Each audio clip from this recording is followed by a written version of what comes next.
Bismillahirrahmanirrahim. Alhamdulillahirabbil alamin wa bihi nasta'inu ala umuri dunya waddin. Wassalatu wassalamu ala asyrafil anbiya'i wal mursalin sayyidina wa habibina wa syafi'ina wa maulana Muhammadin wa ala alihi wa sahbihi ajma'in. Rabbi shrah li sadri wa yassir li amri wahlul 'uqdatam min lisani yafqahu qawli.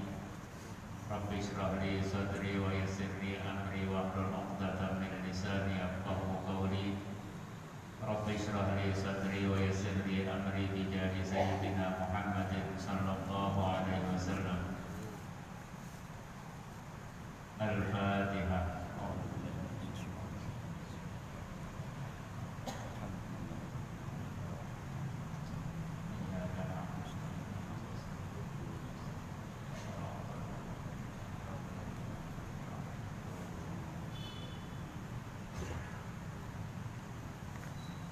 Bismillahirrahmanirrahim.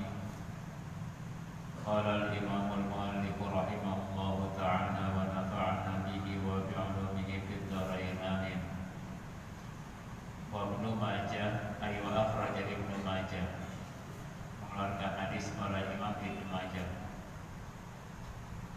La salata lilladzi khalfas saffi. La salata, tidak ada salat, ai kamilah, enggak sempurna salat, tidak sempurna salat, lillati, bagi orang khalfas shaffi, yang berada di belakang barisan, gak ikut sama barisan.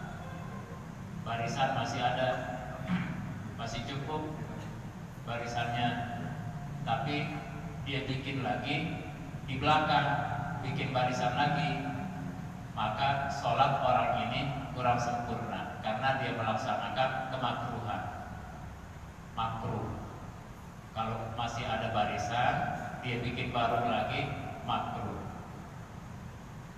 Biar kata kita datang dari sono, sini rapat, sebelah sono masih ada, paranin yang sebelah sono.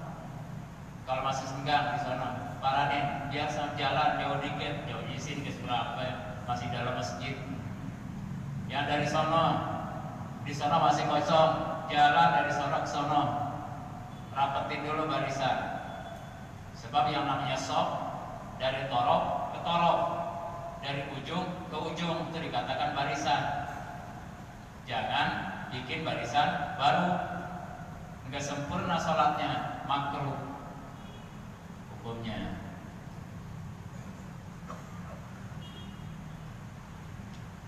Wa Syaitani ayu akhraja Syaitani, mengeluarkan hadis oleh Imam Bukhari Muslim an Abi Hurairah, dari Abu Hurairah. Ama yakhsha ahadukum idza rafa'a ra'sahu qabla al-imami ayyaj'alallahu ra'sahu ra'sa himarin aw yaj'alallahu suratahu surata himarin.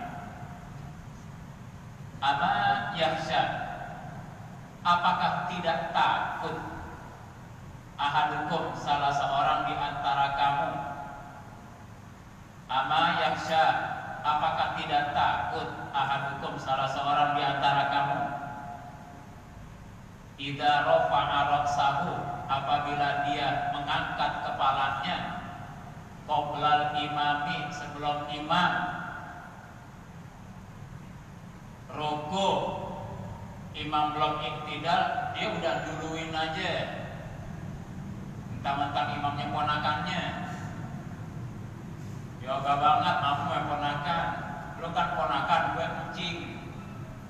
Jadi biar kata imam duluan gue harus dibangun, gak boleh begitu. Biar kata imamnya ponakan juga tetap aja yang namanya kita ngikut imam, ya harus dulu imam, lebih dulu imam dibanding daripada kita selaku makmum.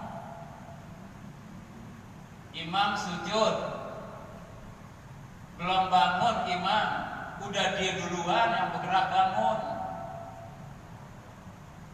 Apakah tidak takut salah seorang di antara kamu apabila dia mengangkat kepalanya sebelum imam? Tidak takut, ta'alluqnya ayyaj'alallahu ra'sahu. Allah akan menjadikan kepalanya ra'sa himarin, seperti kepala himar. Binatang, kalau julukan binatang yang paling bodoh adalah himar, dan sejelek-jeleknya suara adalah suara himar. Aw yaj'alallahu suratahu surata himarin, atau Allah akan menjadikan bentuknya seperti bentuk himar. Apakah tidak takut salah seorang di antara kamu apabila dia mengangkat kepalanya sebelum imam, tar Allah jadiin kepalanya seperti kepala himar, atau Allah jadikan bentuknya dia seperti bentuk himar? Apakah takut? Mestinya takut begitu. Jadi jangan suka ngeduluin imam. Kalau imam belum bangun, ya kita jangan bangun. Biarin aja imam dulu, asal bisa sampai Allahu Akbar, gitu. Alhamdulillah, kalau sekarang di masjid kita udah enggak ada tuh yang begitu nih sekarang. Yang kalau seandainya imam belum bangun, dia bangun duluan. Di masjid kita sekarang enggak ada. Kalau kemarin ada, kemarin mungkin ntar bisa ada lagi. Kalau sekarang kagak ada. Baru lagi ngaji kita, bukan lagi sembahyang.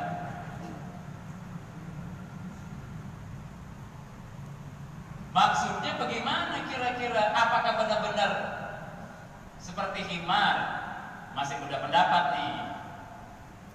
Masih beda pendapat para ulama dalam masalah takwil seperti ini, yakni peralihan dari muka manusia menjadi muka himar, dari kepala manusia menjadi kepala himar. Ada yang mengatakan memang hakikatnya seperti itu. Bisa terjadi Allah rubah kepalanya sama seperti kepala himar. Bisa aja. Ada yang mengatakan seperti itu. Bisa aja. Allah bentuk. Udah banyak kok zaman-zaman dulu ya. Zaman-zaman dulu yang Allah bentuk dari manusia menjadi monyet. Bisa aja. Kalau Allah mau, gampang banget. Tuh. Ada yang mengatakan hakikinya kayak begitu memang. Allah rubah dia kepalanya menjadi kepala himar. Ada yang mengartikan seperti itu. Ada juga yang mengartikan bahwa ini adalah artian majaz. Nah, majaz tentang apa? Majaz tentang kebodohan. Yang biasanya bodoh itu disifati untuk himar. Nah, terus dipinjem makna himar tersebut untuk orang yang bodoh ini. Yang imam belum bangun, dia udah bangun. Tuh. Berarti dianggap bahwa orang yang bangun sebelum imam bangun, dia dikatakan orang bodoh seperti himar. Gitu. Orang bodoh seperti himar. Lagi mau kemana sih emang ya gitu? Ya nggak usah dulu. Ada aja tuh emang tuh imam belum iktidal di duluan.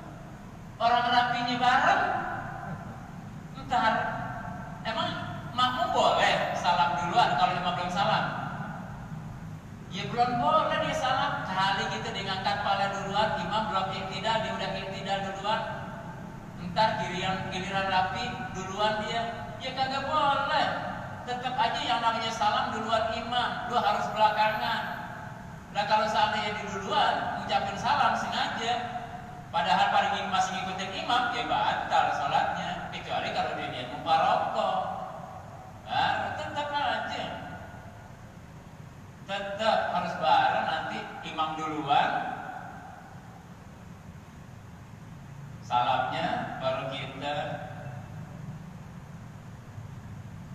dosa.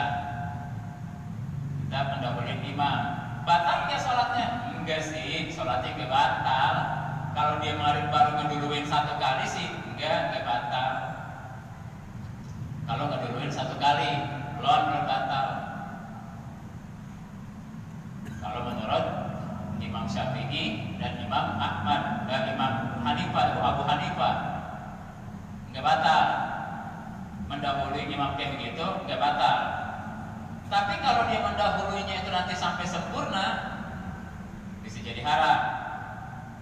Kalau nggak sempurna, belum sempurna terus imam bangun, makruh. Namun menurut Imam Ahmad bin Hambal mengatakan orang yang mendahului imam ini sholatnya batal.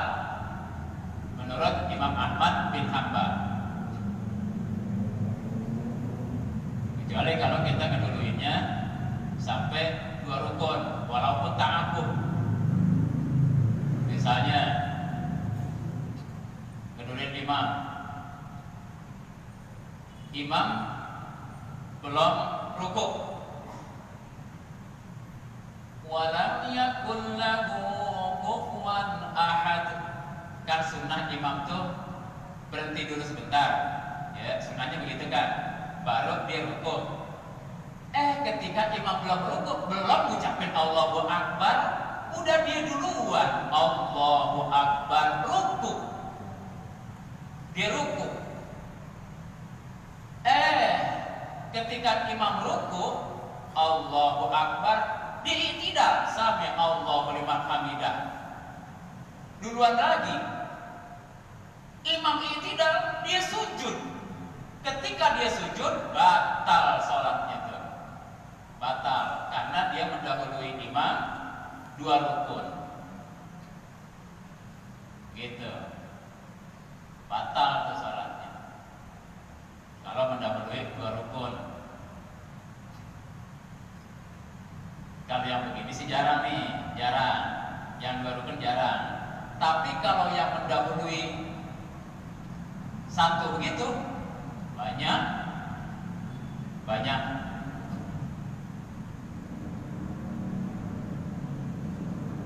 Ngaji kayak kira-kira orangnya? Ngaji kali. Mungkin ngaji kali. Yang mana kira-kira orangnya?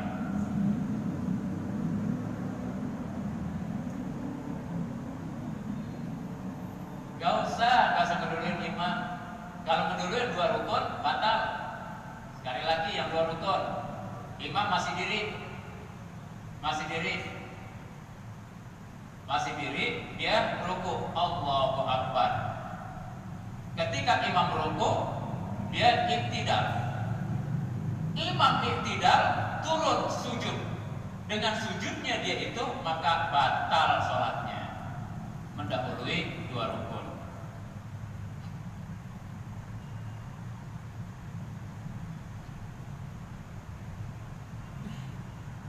Alhamdulillah sekarang nggak ada.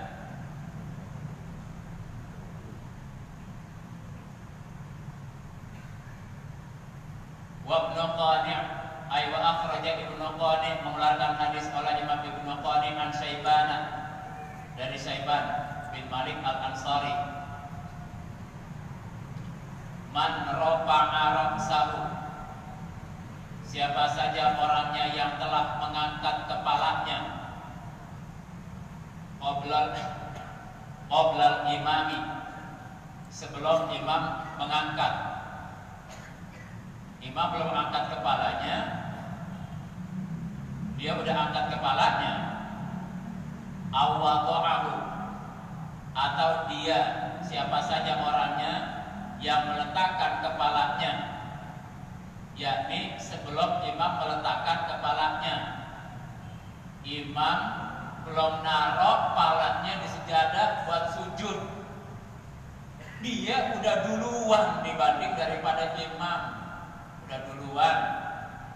Imam belum naruh kepalanya, dia udah duluan sujud. Nah, siapa yang telah mengangkat kepalanya sebelum imam mengangkat kepala, atau siapa saja yang meletakkan kepalanya sebelum imam meletakkan kepalanya, fala sholata lahu, maka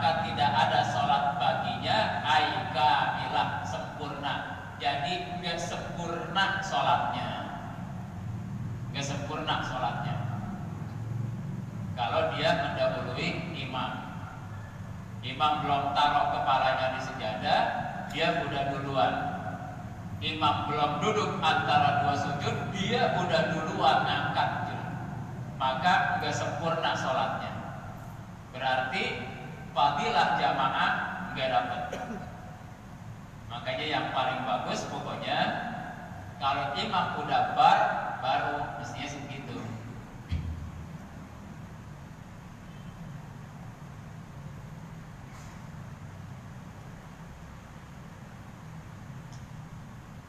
Wa Abu Dawud ayu akhraja Abu Dawud mengeluarkan hadis oleh Imam Abu Dawud an Aisyah dari Siti Aisyah radhiyallahu anha, semoga Allah meridainya.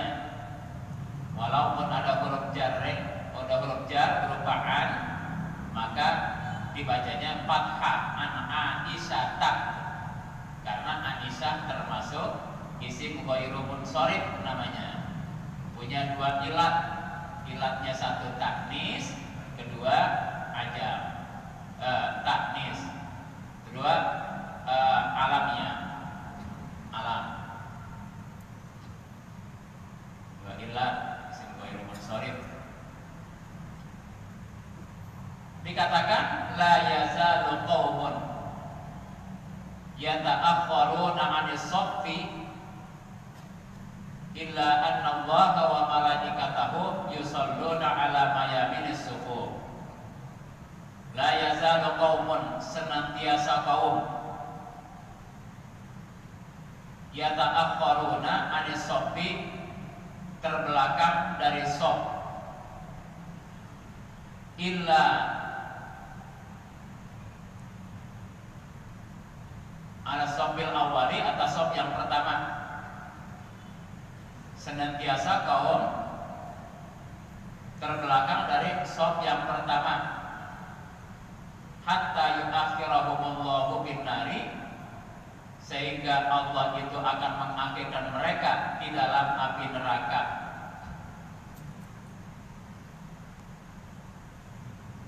Kalau kita pengennya shaf belakang mulu, di shaf belakang mulu, shaf depan ogah banget. Orang lain dulu yang kita suruh di shaf depan. Padahal peluang buat kita ada di shaf awal, ada. Tapi kita ogah ada di shaf awal, kita kasih orang dulu. Maju. Orang dulu kita isarain, maju. Orang dulu kita ogah maju. Kalau seandainya dia masuk ke dalam api neraka, diangkatnya belakangan. Orang-orang paling diangkat di belon. Uplak aja di situ. Di akhirnya ditunda nanti, Maju. Kalau ada peluang pahala yang cukup besar, ambil buat kita, jangan kasih orang. Udah saya sampaikan, al-itar fil ibadah makruh. Udah mulai di masjid kita udah mulai, kalau ada barisan yang kosong langsung pada maju. Alhamdulillah bagi yang mau maju. Bagi yang mau, yang kaget ya menang baik, diam aja.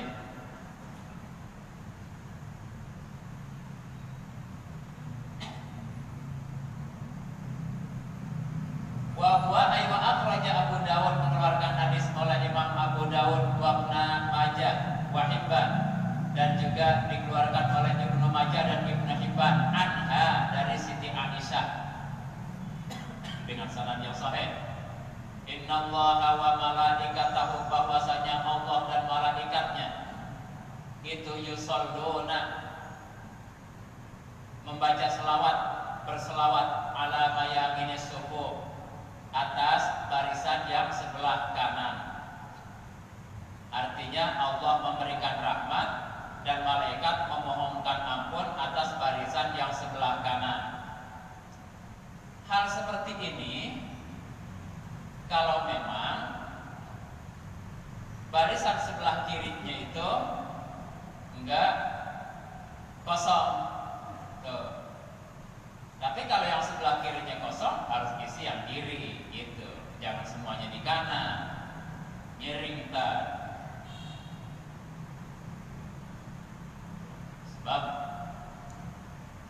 juga hadis, man ammara muyassaratal masjidi kutiba lahu kafulanin minal ajri.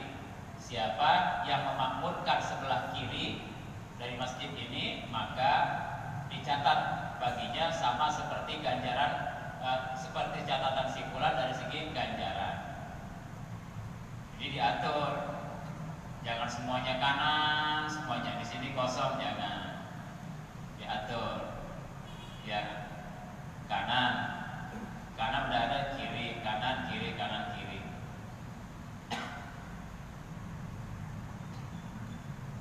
Tanbihun ay hadza tanbihun.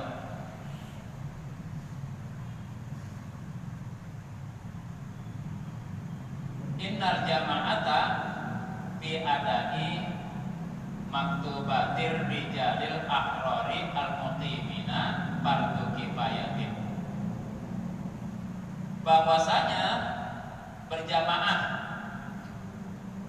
dalam melaksanakan sholat wajib, bahwasanya berjamaah dalam melaksanakan sholat wajib bagi ar-rijal, bagi laki-laki, al-ahrari yang merdeka, al-muqimina yang mukim, itu fardu kifayatin adalah fardu kifayah alal arjahi, menurut kaul yang arjah, yang unggul, dan juga kaul yang asab,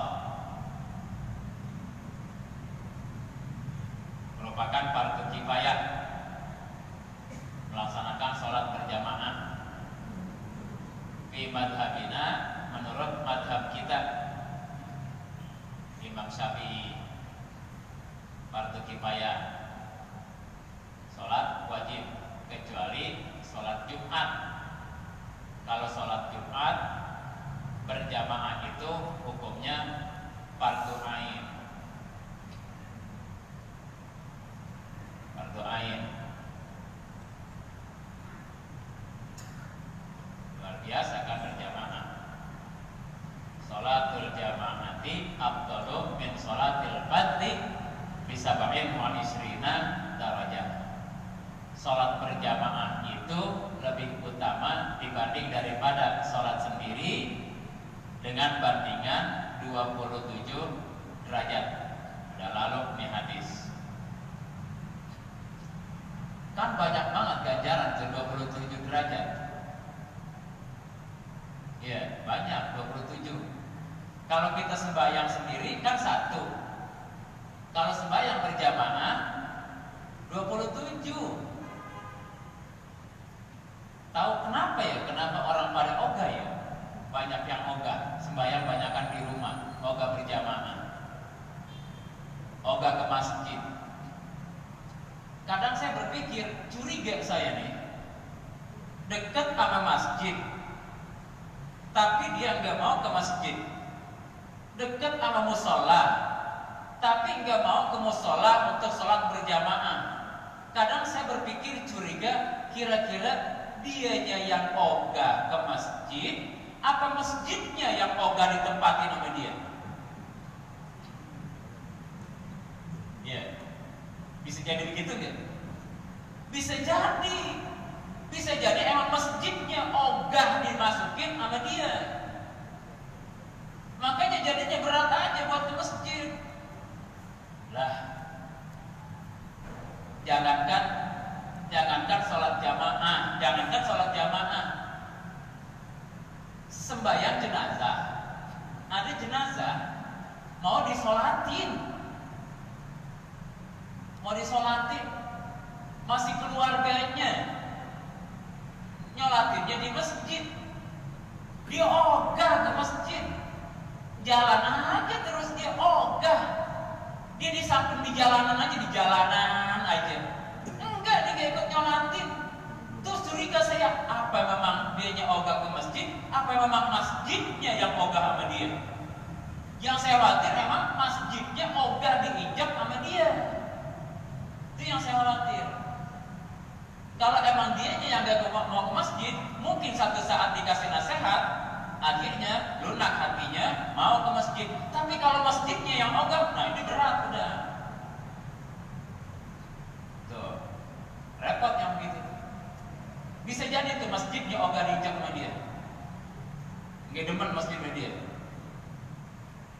Masjid ternyata ada poh aja begini. Lah 27 derajat sholat jamaah ganjarannya 27. Nih tutup 14. Ya, tutup 14 nih. Seandainya saya mau jual, misalnya, saat ini punya saya seandainya, karena punya orang saya takut jual. Ya kagak boleh. Seandainya dia punya saya mau jual, saya iklanin di OLX misalnya doang, bukan iklan. Nah terus ada yang mau beli, yang satu orang mau beli 1.000, yang satu lagi mau beli 27.000. Kira-kira saya harus jual sama siapa? Harus jual sama yang 1.000 apa yang 27.000? Kalau saya jual sama yang orang yang 27.000, berarti saya termasuk orang pinter apa orang tolol? Pinter kan? Pinter. Saya ogah. Orang mau beli 27.000, saya ogah. Enggak, saya mau jual sama yang 1.000 aja. Geblek enggak? Tolong enggak kira-kira? Begitu juga sholat jamaah. Allah mau kasih, kalau lu sholat jamaah, gua kasih ganjaran 27. Kalau lu sembahyang sendirian, gua kasih pahalanya cuma 1. Kira-kira sembahyang zuhurnya sama enggak 4 rakaat juga? Lah sama aja. Di masjid 4 rakaat, di sembahyang sendiri 4 rakaat. Sembahyang sendiri 1 Allah kasih, sembahyang berjamaah 27. Mestinya kita ambil yang mana? Yang 27. Itu namanya orang pinter. Ogah singke. Mau ambil yang atuh juga ogah juga, ambil yang banyak. Yang 27 ogah, mau yang atuh pokoknya atuh. Nah, jadi gak bingung saya. Padahal tinggal ngelangkah doang ke masjid. Ngelangkah doang ke masjid. Kan ganjarannya lebih banyak. Masih ogah juga tuh.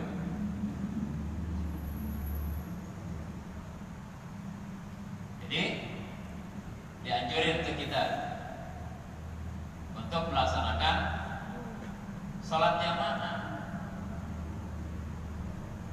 Tuh, kalau kita melaksanakan sholat ada, beda dengan sholat qadha, maka akan disunahkan untuk berjamaah sholat qadha. Tapi kalau seandainya kita punya, ada orang lagi sholat qadha zuhur, kita sampai, kita sembahyang ada, misalnya diikut, tidak apa-apa.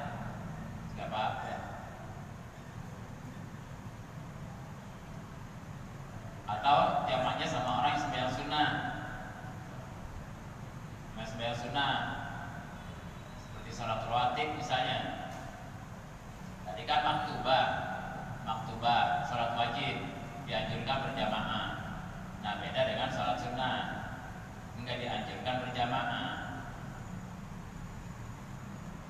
Sholat sunnah rawatib misalnya, sholat duha misalnya, enggak disunahkan untuk berjamaah. Cuman walaupun enggak disunahkan untuk berjamaah, kita lagi sembahyang sunnah, ba'diyah zuhur. Terus ada orang berjamaah sama kita, dirinya dekat kita untuk sholat berjamaah kepada kita, biarin aja dia ikut kepada kita. Si makmum ini yang ikut jamaah kepada kita yang lagi sembahyang sunnah, tetap dia mendapatkan ganjaran jamaah, tetap dapat. Lah kita nggak usah ngasih isyarat, nggak usah. Kita sembahyang sunnah, dia sembahyang zuhur berjamaah sama kita. Kadang-kadang kita dicolek begitu, mau jamaah ketika dicolek ngasih isyarat.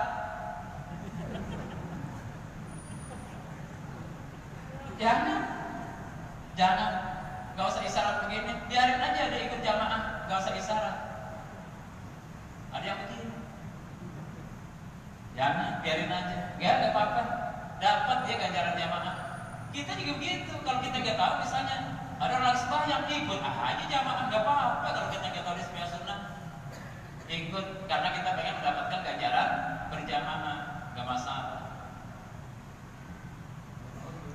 Hah? Nggak usah, nggak usah.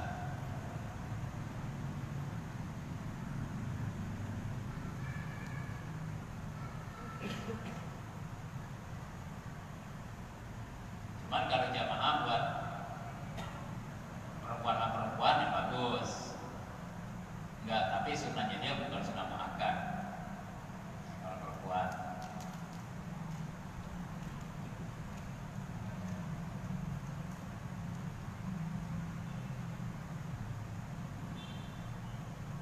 Bab ada juga satu hadis, Amin talatatin fi qaryatin aw badwin la tuqamu fihil jama'atu illa stahwada alaihimus syaitan. Tidak ada di antara tiga orang yang ada dalam satu perkampungan, dalam satu kampung atau dalam satu daerah terpencil yang di antara mereka tidak dilaksanakan jamaah, artinya dilaksanakan jamaah, la tuqamu fihimul jama'atu illa stahwada, hanya kalau dilaksanakan jamaah tuh kecuali pasti setan merasa kalah. Kalau dalam satu perkampungan dilaksanakan sholat berjamaah, maka setan merasa kalah terhadap orang yang sholat.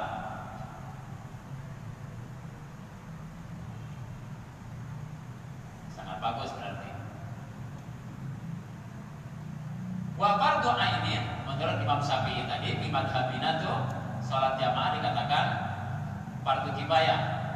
Wa fardhu ainin, dan sholat jamaah itu adalah fardu ain inda Ahmad bin Hanbal, menurut Imam Ahmad bin Hanbal, wa Atha, dan Imam Atha, wa Auza'i, dan Imam Al-Auza'i, wa Abi Thawr, dan Abi Thawr, wa Ibnu Mundir, wa Ibnu Khuzaimah, dan Imam Ibnu Khuzaimah.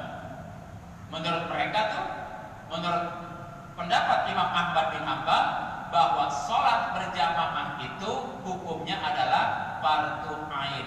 Berarti kalau dia sembahyang enggak melaksanakan, enggak pakai berjamaah, enggak sah. Enggak sah menurut Imam Ahmad bin Hanbal.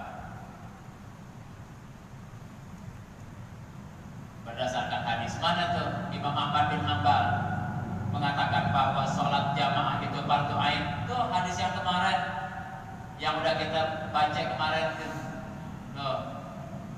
Laqad hamamtu an amura bis sholati tsumma amura rajulan fayusalli bin nasi tsumma antaliqu ma'i birijalin ma'ahum azmun min atabin ila qaumin la yashhaduna sholata fa muhriqa alaihi buyutahum bin nar.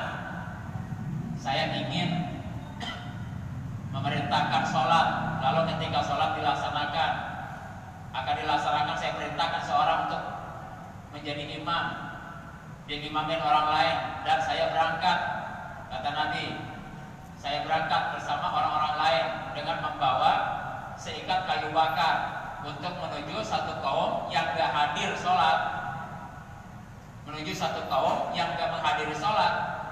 Akhirnya saya bakar rumah mereka dengan api.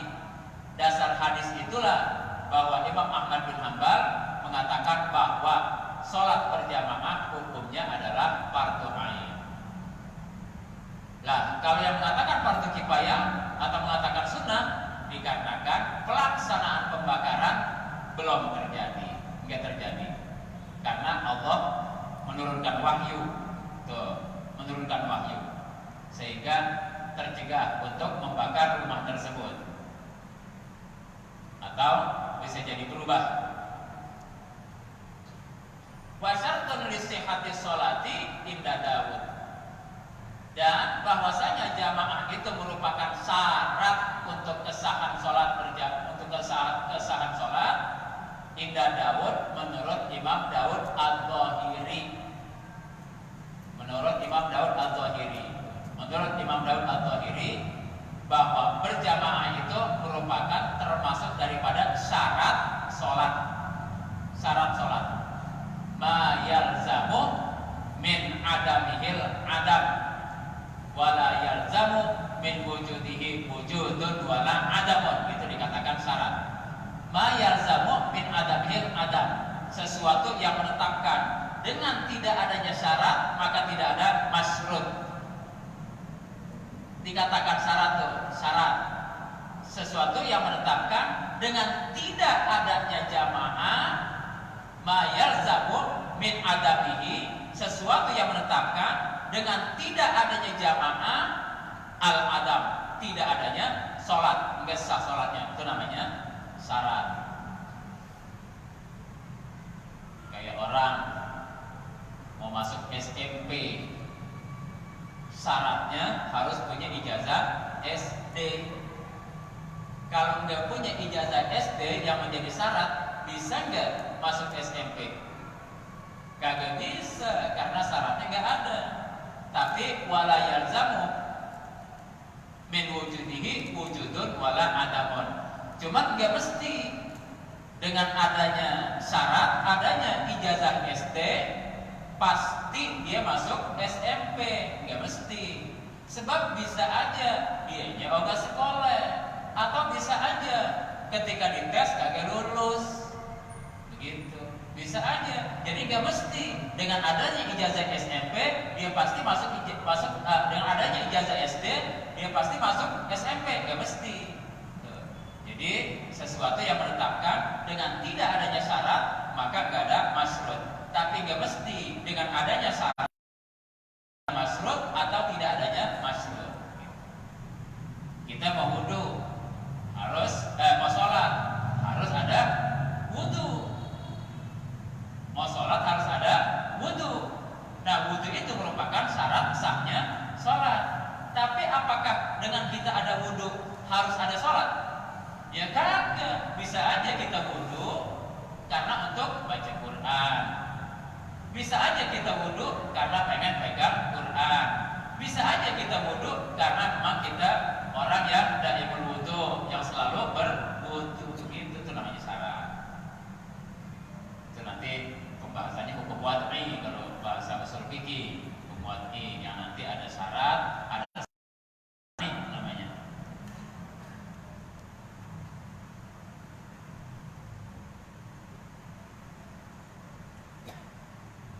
Dan tentu jamaah di masjid itu lebih afdal dibanding daripada di luar masjid. Wa in kathurat.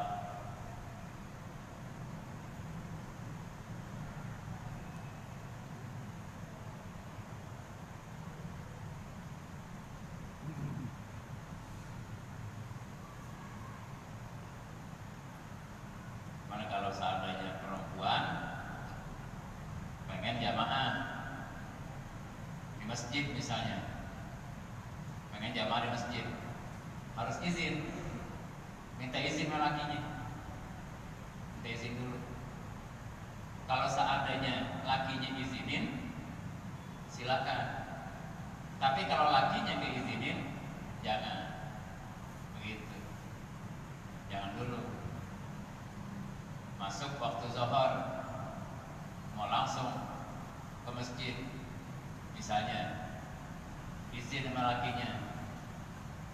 Kalau diizinin berangkat, kalau enggak jangan. Kalau perempuan, sebab perempuan itu yang paling bagus memang dia di rumah. Nah, kalau diizinin berangkat, kalau enggak jangan. Sebab bisa aja si lakinya tersebut lagi menter-menter, lagi sedang pengennya, biar kata udah masuk waktu zuhur, pas orang lagi azan, naik langsung,